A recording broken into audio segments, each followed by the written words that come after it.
বাংলাদেশে বৃষ্টির মৌসুম দেখে আমাদের মধ্যে ইচ্ছে জাগলো ক্যামেরন হাইল্যান্ড যাওয়ার। লেট নাইটে প্ল্যান করে ফেললাম, ক্যামেরন হাইল্যান্ডের জন্য বেরিয়ে গেলাম দুইটা বাইক নিয়ে। রাইড শুরু করার আগে রায়হান আমাকে আস্ক করলো কে কোন বাইকে উঠবে। আমি অপু 10, 20, 30, 40 করে ডিসাইড করে নিলাম আমি বাইক চালাবো না, আমি অর্ণবের পিছনে পিলিয়ন হিসেবে যাব। By the way, who is Arnab? Arnab হলো আমার ফ্রেন্ড, একজন প্রফেশনাল রাইডার, বাট ডেফিনেটলি একজন জঘন্য নেভিগেটর। এই যে ভর দুপুরে আমাদের রাস্তার মাঝখানে দাঁড়া করে এসে ম্যাপ দেখতেছে কোন রাস্তায় যাবে। ওকে, ব্যাক টু দ্য স্টোরি। এখন রাত প্রায় 3:30, আমরা বেরিয়ে পড়লাম দুইটা বাইক নিয়ে ক্যামেরন হাইল্যান্ডের উদ্দেশ্যে। সো কুয়ালালামপুর থেকে ক্যামেরন হাইল্যান্ডের দূরত্ব 220 থেকে 250 কিলোমিটারের মতো।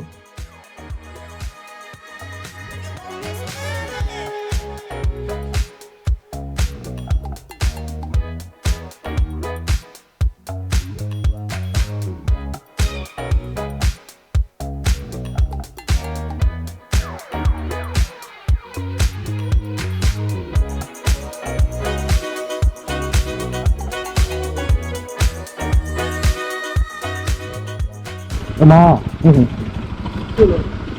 টাকাটা কিছু পড়তে দেখো, কালোটা কি দেখতেছো না? মোবিল পড়ছে, টাকা স্লিপ আমি তো ব্রেক ধরে স্লিপ কাটছে। ফিউল স্টেশন ত্যাগ করার সময় একজন ফ্রেন্ডলি লরি ড্রাইভার আমাদেরকে আস্ক করলো আমরা এত রাতে কোথায় যাচ্ছি। তখন আমরা অ্যান্সার দিলাম ক্যামেরন হাইল্যান্ড। সে হাসতে হাসতে বলল ওরাং আসলি থেকে সাবধান। বাই দ্য ওয়ে, ওরাং আসলিটা কি? ওরাং আসলি হলো একটা মালয়েশিয়ান ওয়ার্ড, এটার মিনিং হলো আদিবাসী। সো আমরা যে জায়গাটা যাচ্ছি ক্যামেরন হাইল্যান্ড, সেই জায়গাটা ট্যুরিজম স্পটের আগে একটা জঙ্গল ছিল এবং পাহাড়ের মধ্যে ওরাং আসলি বসবাস করত, যাদেরকে বলা হয় সিমাই। বাট তারা মোটেও ডেঞ্জারাস না, যাদের সার্ভাইভাল স্কিলই ছিল শিকার করা। বাট ডেফিনেটলি 2026-এ এসে তাদের আর শিকার করতে হয় না, সরকার থেকে এনাফ ফ্যাসিলিটিস পায় এবং তারা শিকার করাও ভুলে গেছে হয়তো। সো ডেফিনেটলি লরি ড্রাইভারটা আমাদের সাথে একটু মজা করলো।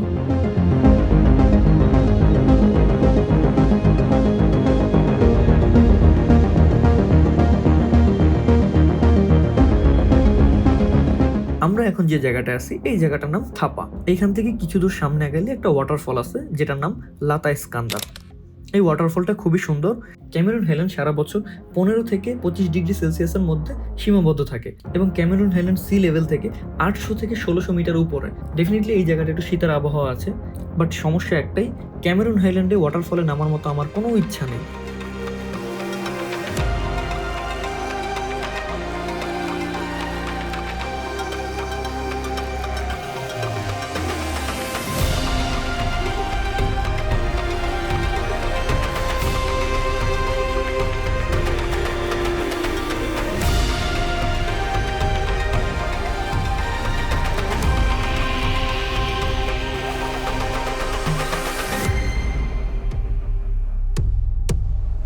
ওয়াটারফল নিয়ে এতগুলো বিশ্লেষণ করার পরে আনফর্চুনেটলি ওয়াটারফলটা ক্লোজ ছিল।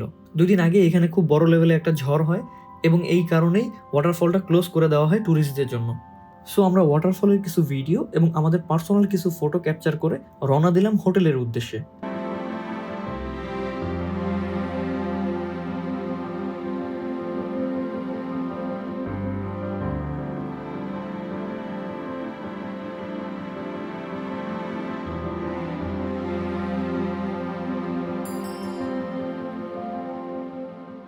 হোটেলে চেক ইন করার পরে বেশি টাইম ওয়েস্ট না করে আমরা চলে আসলাম একটা রেস্টুরেন্টে লাঞ্চ করার উদ্দেশ্যে এবং ভাবলাম লাঞ্চ করতে করতে আমরা ডিসাইড করে নিব নেক্সট ডেস্টিনেশনগুলো। নেটওয়ার্ক ইস্যুর কারণে সবগুলো ডেস্টিনেশনের মধ্যে একটা ডেস্টিনেশন আমরা ভুল শুনি। বোহটি গার্ডেনটা আমরা শুনতে পাই বিউটি গার্ডেন নাকি? আমি আর অর্ণব মিলে অনেকক্ষণ গুগলে ঘাটাঘাটি করলাম বিউটি গার্ডেনটা কই আছে ক্যামেরন হাইল্যান্ডের মধ্যে। বিউটি গার্ডেন না পাওয়ায় আমরা চিন্তা করলাম আমরা এখন স্ট্রবেরি ফার্মে চলে যাব। আমরা অগাধ বৃষ্টিতে খাবারের জন্য অপেক্ষা করতেছি।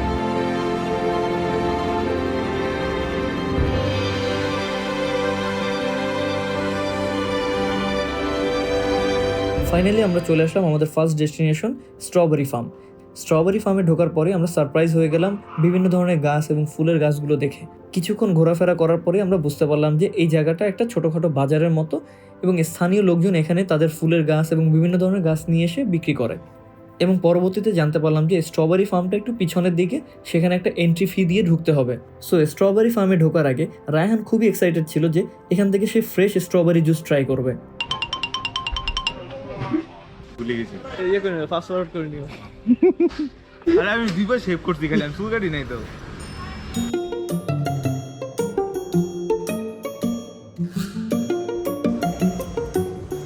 পাইপের নিচে কি জানি আর কি যায় না।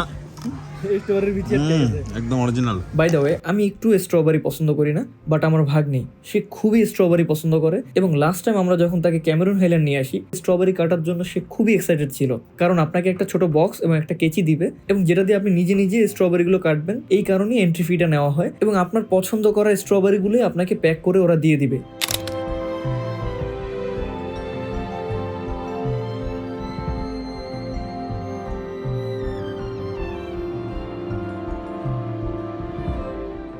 ক্যামেরুন হাইল্যান্ডে বাইক নিয়ে ট্যুর দেওয়ার মজাই আলাদা।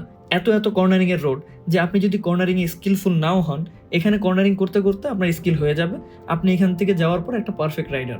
By the way, strawberry farm থেকে আমরা কিছু স্ট্রবেরি কালেক্ট করে রওনা দিলাম আমাদের second destination Cameron tea valley. এখানে একটা রেস্টুরেন্ট আছে যেখানে আমরা ফার্স্ট টাইম ট্রাই করব ক্যামেরুন হাইল্যান্ডের চা।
আমরা এখন যে জায়গাটা আছি এই জায়গাটার নাম ব্রিংচান, আমাদের ডেস্টিনেশন বোহ tea garden. By the way, রাতে হোটেলে ব্যাক করে আমি ফোন দিই সামিউ ভাইকে, ভাইয়া আপনি না একটা জায়গার নাম বলছিলেন বিউটি গার্ডেন, ওটা খুঁজে পাচ্ছি না। সে বলল বিউটি গার্ডেন নামে কোনো জায়গা নাই, এটা হলো বোহ টি গার্ডেন। সো আমরা সেখানেই যাচ্ছি। এই সামনের এই গেটটা ক্রস করলেই আমরা চলে যাব বো প্লান্টেশনের মেইন ফ্যাক্টরি আন্ডারে। মেইন গেটে হাই সিকিউরিটি থাকা সত্ত্বেও আমরা কোনো বাধার সম্মুখীন হই না।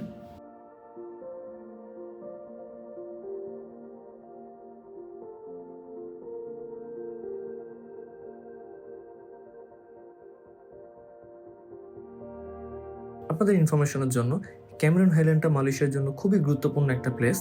এখান থেকেই পুরো মালয়েশিয়াতে চায়ের সরবরাহ করা হয়, এবং বো প্লান্টেশনের মতো বড় বড় কোম্পানি বিদেশেও চা রপ্তানি করে থাকে।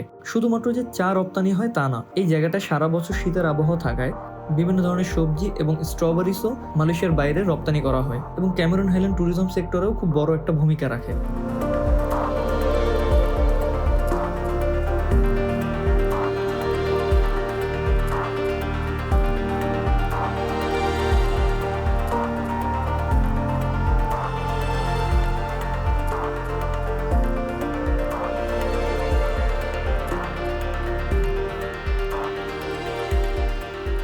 সো ফাইনালি চলে আসলাম আমরা বিউটি গার্ডেন।